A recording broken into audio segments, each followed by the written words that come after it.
On connaît tous l'expression « en bon père de famille ». Eh bien, ce n'est pas une révolution, mais un changement symbolique. L'expression « bon père de famille » va disparaître du Code civil chez nous, être remplacée par une formule plus neutre. Elle existait depuis plusieurs siècles. La France et le Canada avaient déjà modifié leurs lois avant nous. Éric Bévert. La notion de bon père de famille, on la trouve dans toute une série de contrats, notamment ceux de location.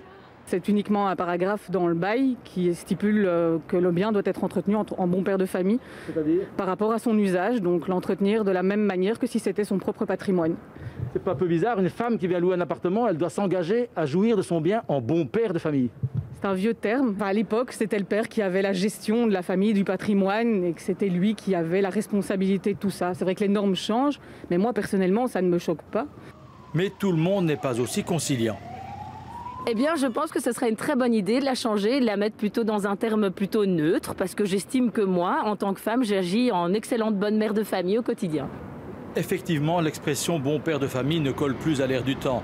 On va donc la moderniser en même temps que notre Code civil qui date de 1804. Il y a tout d'abord une portée symbolique qu'il ne faut certainement pas minimiser. S'il y a des bons pères de famille, il y a évidemment aussi de bonnes mères de famille.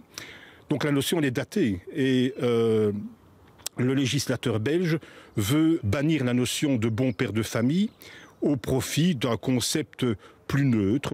Le bon père de famille va donc laisser la place à la personne prudente et raisonnable, ce qui mécontente certains juristes.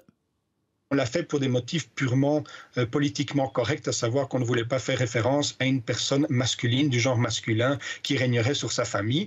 Le problème, évidemment, c'est qu'on va renvoyer la patate chaude aux cours et tribunaux qui vont devoir définir maintenant ce qu'est une personne prudente et raisonnable, alors que le concept de bon père de famille existait lui déjà. Alors, ce n'est pas le cas du tout. C'est un simple changement d'ordre terminologique.